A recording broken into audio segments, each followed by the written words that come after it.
في فيديو النهارده للأسبوع ده أنا هاخدك معايا جولة في الفضاء علشان نستكشفه سوا. علشان كده عاوزك تقفل النور وتعلي الصوت، لأن الحلقة دي هتكون حلقة فريدة من نوعها، وده لأني هشاركك وأنا بعمل واحدة من أجمل أو في الحقيقة 2 من أجمل الأعمال الفنية اللي أنا عملتها على فوتوشوب. أنا مندو، أهلا بيكم في مغامرة جديدة من قناة مندو أدفنتشر. خليني قبل ما أبدأ أعرفك إن كل العناصر اللي هستخدمها في فيديو النهارده هتلاقيني سايبها لك تحت في الوصف وكلها مجانية. المهم خلينا بقى ما نضيعش وقت. كل اللي عليك انك تربط الحزام لاننا اوشكنا على المغامرة، فقط راقب ذلك ويلا بينا نغامر.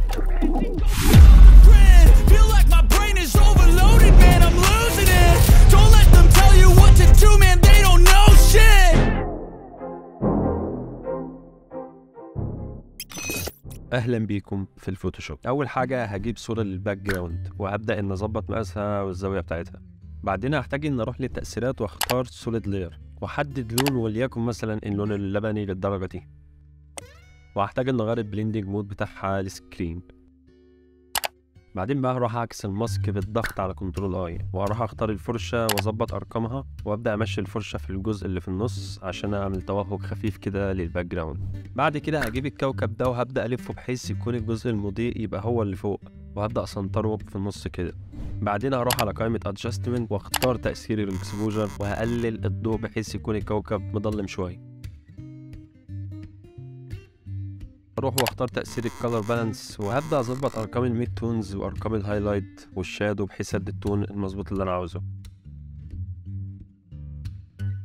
اعتقد ان الجزء ده كان غامق زياده عن اللزوم، فهبدا اروح لطبقه الكوكب واضغط ضغطتين علشان ادخل على الطبقه الاساسيه. هحتاج بقى ان اعمل نسخه لللاير بالضغط على كنترول جي، وهبدا الف الكوكب للجهه المعاكسه بحيث ان لما اشيل الجزء المظلم يظهر ليا الجزء المنور بتاع الطبقه اللي تحته. بعد ما اخلص هجيب بقى صوره القمر دي عشان اخد ملمسها اللي هي الدوائر اللي فيه، وبعدين هروح اغير البليندنج مود بتاعها لهارد لايت واضغط كنترول اس عشان اخلي كل اللي انا عملته ده ينتقل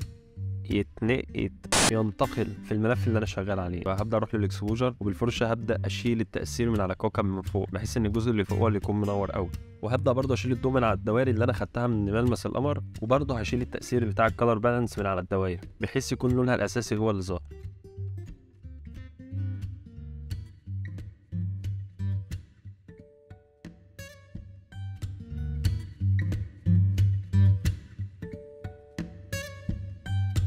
بعد ما اخلص هروح على تأثير يوستريشن وهضغط على كالرايز وهختار اللون البرتقاني مثلا، وهبدأ اعكس الماسك طبعا والون الدوائر بس بالتأثير، وهبدأ اعمل طبقة سوليد لاير باللون البرتقاني وغيرت البليندنج مود بتاعها لكالر دوج اد عشان اعمل توهج خفيف كده فوق الدوائر.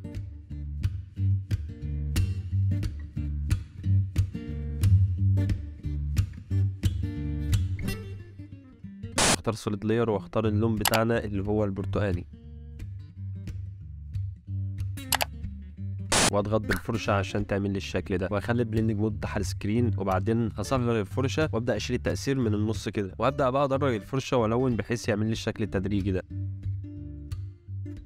هجيب صوره السما دي بقى وابدا اظبط ابعادها كده، وبعدين اخلي البليندنج مود بتاعها الكالر دوج بس عشان اخد منها النقط البارزه عشان تديني شكل خفيف في الخلفيه. هروح بقى لطبقة تأثير الحلقات وهبدأ ألعب في ستايل الطبقة عشان شكلها ما يكونش زي الورق كده خفيف. هنا بقى بعد ما جبت صخور وفضلت أقصها وأعمل بيها شكل مدرج طالع لفوق كده، اكتشفت إن أنا جبت الصخور بالغلط، فرحت وجبت صخور تانية وعملتها بنفس الشكل.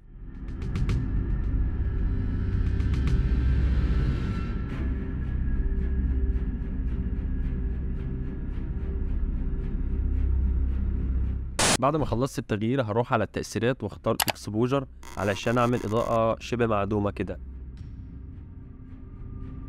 بعدين هعكس الماسك وهبدأ اضلم الاجزاء اللي المفروض تكون مضلمة.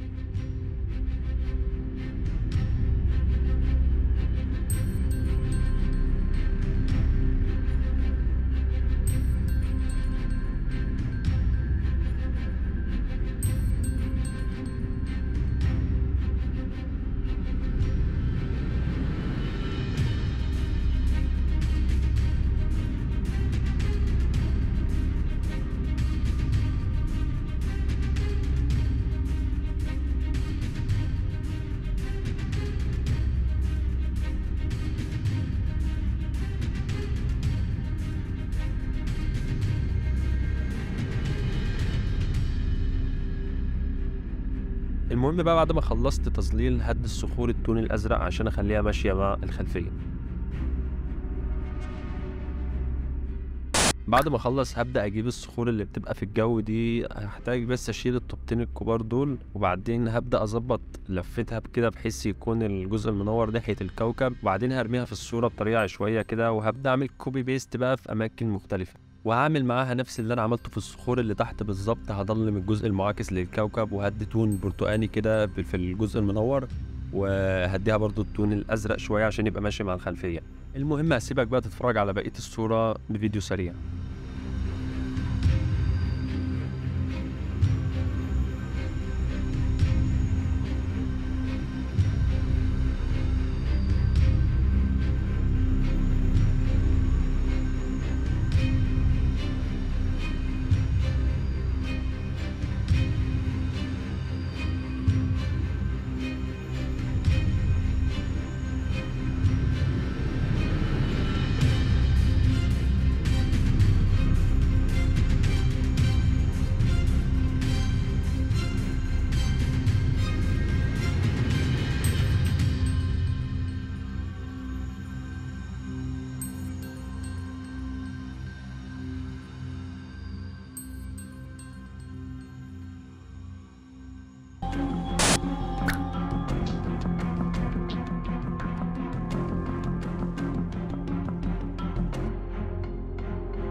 بعد ما خلصت اخيرا جه وقت الكاميرا رو فلتر.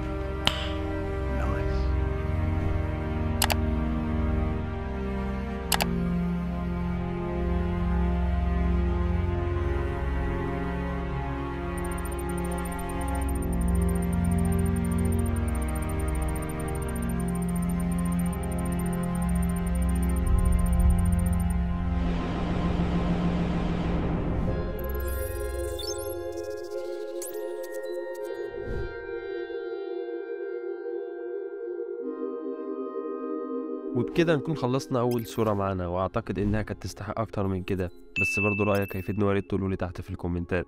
ودلوقتي هندخل في الصورة التانية، هي هتكون نفس الفكرة ولكن باختلافات بسيطة هتغير شكل الصورة تماما. هسيبك مع فيديو سريع ومستنيك في آخر الفيديو.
تقريبا كده احنا خلصنا الصورة التانية.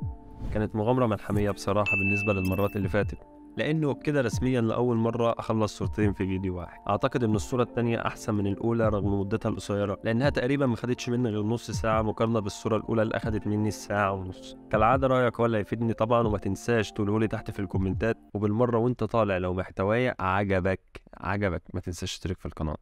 المهم جه وقت ان نعلن عن الديسبلاي. دلوقتي تقدر تشتري صور النهارده كلوح تقدر تعلقها في اوضتك بخامه معدنيه متينه بخصم 25%. رابط صفحتي على ديسبلاي هتلاقيني سايبهولك تحت في الوصف. خلصت حلقتنا، ما خلصتش حلقتنا، واتمنى اشوفك في الفيديو الجاي.